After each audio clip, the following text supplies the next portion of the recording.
everybody. I'm going to talk about 3D printing ventriloquist heads, or dummy heads. Make it easy on me since I can't say that. If you saw the last one, you saw where I was printing this gentleman here. I printed him on an Ender 3. I messed up when I did it. I put the slicing program in there, and it was for an Ender 3 Max, which is taller, and it looked like it was going to fit fine, and it didn't. Shaved the top of his head off here, so I put some air dry clay there. It's drying. It's almost ready, I think, to start trying to sand and round out, but it's going to have a hair piece of some kind eventually. He took 3 days, 16 hours to print on my Ender 3. He printed pretty good. Now I coat all of mine with automotive primer, spray can, and I get it O'Reilly's Auto Parts. It's a sandable primer, and I use wood putty, this type right here, to fill in any blemishes. That seems to sand real easily and cover up everything. But he overall printed great, but it's a long print. The next one, and I printed another one, I printed him again. These are going to be hopefully movable eyebrows eventually. But I printed this on my Creality K1. I did one practice print to get kind of used to it, because it's a lot different than using the other things. You have to use the Creality slicing program because Cure won't work with it this time. And it only took 11 hours to printing. 3 days, 16 hours, 11 hours. Big difference. It printed fine. It looks as good as this one here. Now, if you see this little white ring, this was the last of the sample filament that they gave you, and I knew I was going to run out, and I wanted to see how easy it was to change to another filament in the middle of a print. It was very easy. Now I'm using Creality Hyper, which is designed for this fast printer. This printer is just unbelievably fast. Like I say, 11 hours, 3.5 days. It's just, there's no comparison for it. I designed my sticks on Tinkercad, which is about my limit of design ability. But when I would do one, if I hadn't made a mistake, it would be 4 hours before I would know what I'd done wrong to get it up high enough. Well, this in here prints in 3 hours. It's just unbelievable how fast it is.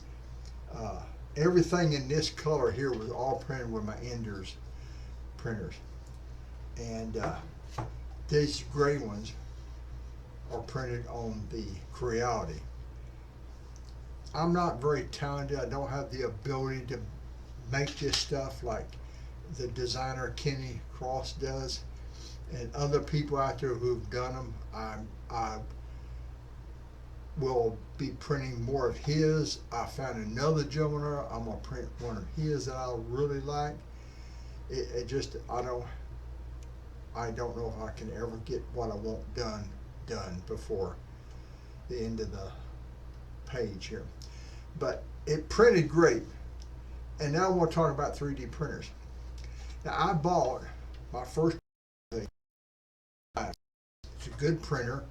It was the idiot operating it that made it work bad, and I wasn't very happy with it. So when I went back and bought another one, I bought the CR10. It's a very good printer. And then I thought, well, I want another one, so I bought a less expensive one. I bought the Ender 3, and it prints pretty good.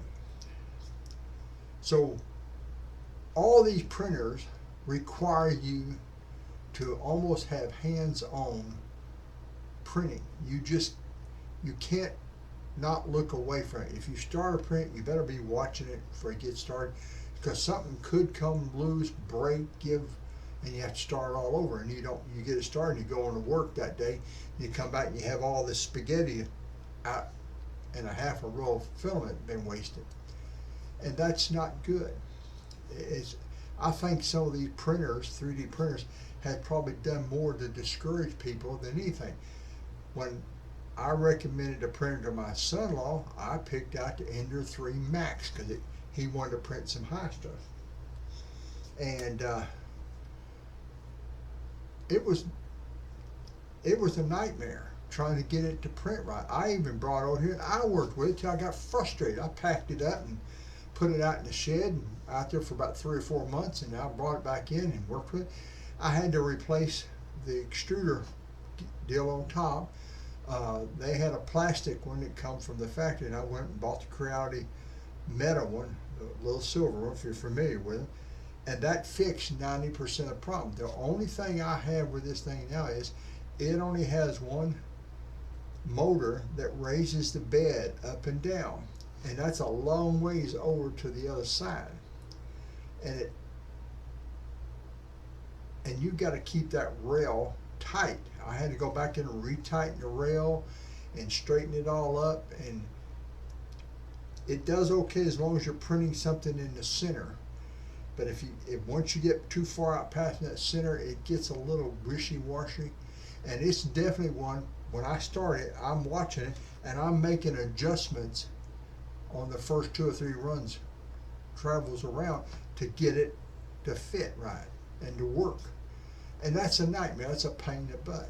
And I think the fact that a lot of people, like my son-in-law, he's a great guy, you know, he's a commander in the Navy, you know, but you have to have a little bit of mechanical skills to work with any of these 3D printers at all. I mean, you better be ready to dig into it. And in my case, I'm retired, so I can sit out here and fight this thing all day long to get it to start. And I have done that. There's been days that, golly, I didn't think I'd ever get anything to start, or start it 3 or 4 times. Like on Cheeky, I think I had started 4 times because it kept messing up. 2 days into the print, or a day into the print, that's really frustrating. And with this Creality K1, I've not had no problems. Now, I've only been using it for about a week, but it is perfect right now. I may be cussing it in 6 months or a month from now, but as of today, it is perfect. You set it up, you put it on there, you do the stuff on the screen that you have to do, and start printing it, and it prints. It has one problem, one little bitty problem. It will wake up the dead. It is a noisy printer. I know why it's in a box now and it has a lid on it, because it is noisy. But I can live with that, and the reason for that is as fast as that thing is jerking around there, spitting filament out. And I can live with that noise. The other ones, you sit there and they go, and it will put you to sleep. But this thing, you ain't gonna go to sleep because your head's jerking all over the place. So I want to tell, if you are thinking about buying a 3D printer, if it does not have auto bed leveling from the factory on it, don't put an add-on because I don't know nothing about them. But if it has an auto bed leveling from the factory, I would recommend you buy it, because it will save you so much nightmare, because it's going to level itself. And if you don't get that first layer started, there's a web YouTube page out there called First Layer, and they mean it. If you don't get that first layer, the rest of it becomes a nightmare. And just have lots of time in between prints, because it's going to take forever. But if you have the money and you're serious about, I want to print, get the Creality K1. It is got a limitation on the size. Now, I printed this one from the the neck up. It fit fine. I also took Cheeky and I put it in there and ran the slicing program. It fits in there. And if anybody remembers, Cheeky was almost 7 days, Well, it's only 15 hours on the Creality K1. I'll do that all day long. It's just that much easier to do. So, if you're going to do this and you want to print them, get a good printer, get one with auto bed leveling so you won't have that nightmare, but also be ready to have to tinker with it. I think I have changed almost everything on every printer I have because it doesn't last forever. I mean, in a year, you're going to have to start replacing the driver motors. You're not going to have to replace, but the nozzles get clogged up real easy, and you have to change them out. I do know on this Creality it has a totally different looking nozzle, and I don't have any yet, and I'm worried about that. But I'm only using one kind of filament right now, the Creality brand of Hyper. I'm going to have to research a little bit on, like E-Sun is what I use a lot, or Hitachi, and see if they will work with this printer because it's moving so fast. And I've got to learn how to just change the temperature on it. I haven't even got that far. I'm going by standard stuff that comes preloaded that you don't have to think about right now. And boy, that's a big deal. But the slicing program is easy to use. The printer is easy to use. I can't say nothing bad about today. 6 months from now, I'll be cussing it up a storm. But if you're going to print heads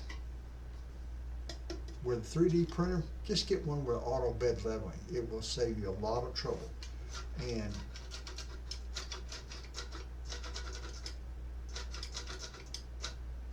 anyway, thanks, Kenny. We really do like your designs. Also, at the descriptions, I'm putting in links to Kenny's, Jim Ott, and a couple others. Distortions Unlimited, they don't do puppets, but they do puppets.